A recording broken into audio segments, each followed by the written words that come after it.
بہت پرانے زمانے کا ذکر ہے کہ ایک کسان اپنے کھیت میں بیلوں کی جوڑی سے ہل چلا رہا تھا۔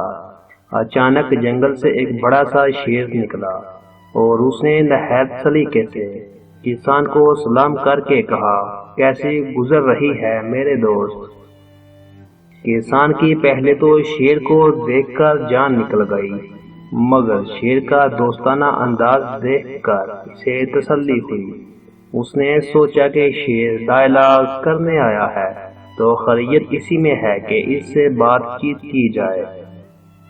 وہ بولا، بہت اچھی گزر بسر ہو رہی ہے جنگل کے بادشاہ۔ شیر نے اپنے تیز پنجے نکالے اور بہت خوش حلاکی سے بولا، یہ تو بہت اچھی بات ہے، کیونکہ خدا نے مجھے تمہارے دونوں بیل کھانے کے لیے بھیجا ہے۔ مجھے پتا ہے کہ تم خدا پرست آدمی ہو، اب جلدی کرو اور انہیں ہل سے نکال کر میرے حوالے کر دو۔ اب کسان کو حوصلہ ہو چکا تھا، کیونکہ اسے علم ہو گیا تھا کہ شیر اسے کھانے کی نیت نہیں رکھتا، بلکہ اس کے بیل حاصل کرنے کے لیے سودا بازی کر رہا ہے۔ میرے دوست، کیا تمہیں یقین ہے کہ تم کوئی غلطی نہیں کر رہے ہو؟ کیونکہ خدا نے مجھے ان کھیتوں میں فصل اگانے کا حکم دیا ہے اور بیلوں کی جوڑی کے بغیر میں ایسا نہیں کر سکتا۔ بہتر ہے کہ تم واپس جاؤ اور اچھی طرح سے معاملہ پوچھ لو۔ دیر کرنے کا وقت نہیں ہے اور میں تمہیں انتظار نہیں کروانا چاہتا۔ فوراً بیل کھول کر میرے حوالے کر دو۔ شیر اپنے تیز پنجے اور لمبے دانت نکال کر بولا۔ اب کسان کانپنے لگا۔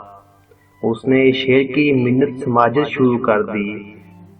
وہ اس کے بیل نہ کھائے، بلکہ ان کے بدلے وہ اسے اپنے گھر سے اپنی بیوی کی خوب موٹی تازی گائیں لا کر دے دے گا۔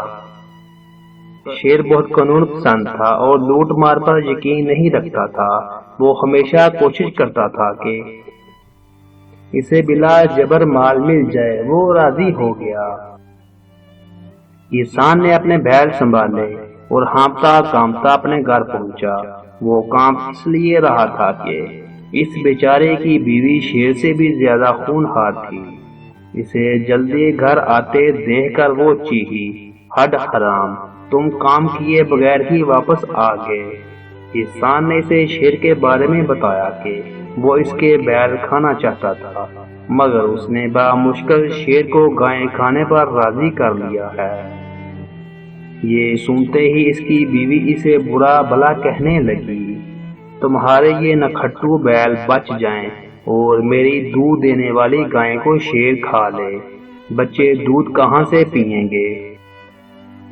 سالن میں گھی کہاں سے ڈالیں گے؟ لسی کیسے بنے گی؟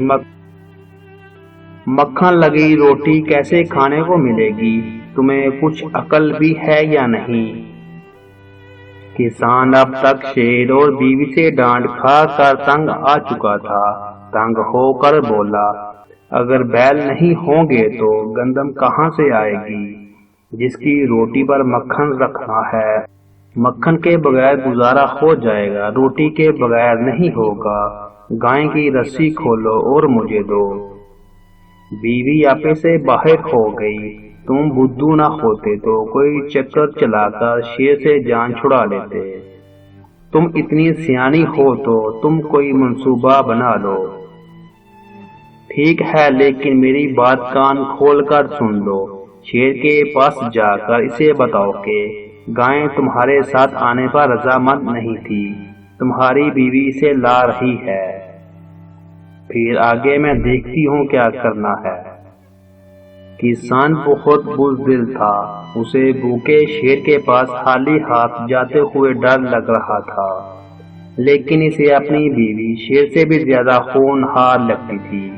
وہ شیر کے پاس چلا گیا جو کھانے کے انتظار میں اپنے پنجے تیز کر رہا تھا۔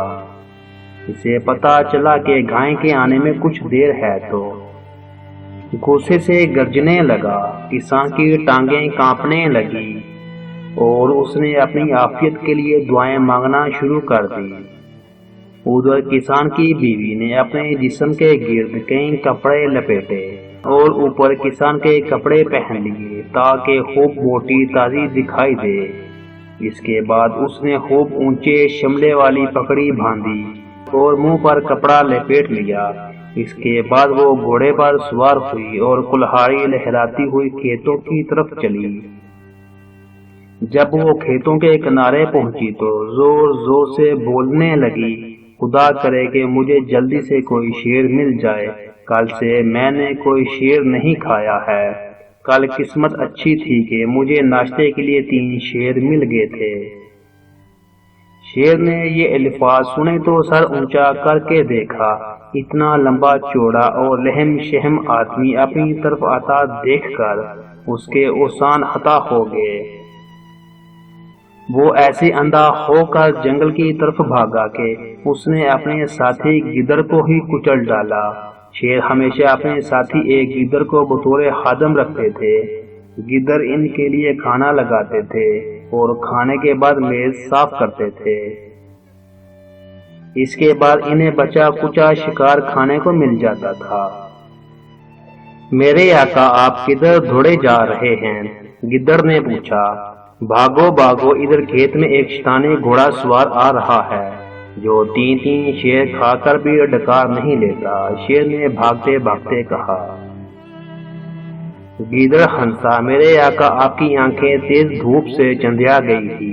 وہ گھوڑا سوار شیطان نہیں بلکہ کسان کی بیوی تھی جو آدمیوں کے کپڑے پہنے ہوئی تھی۔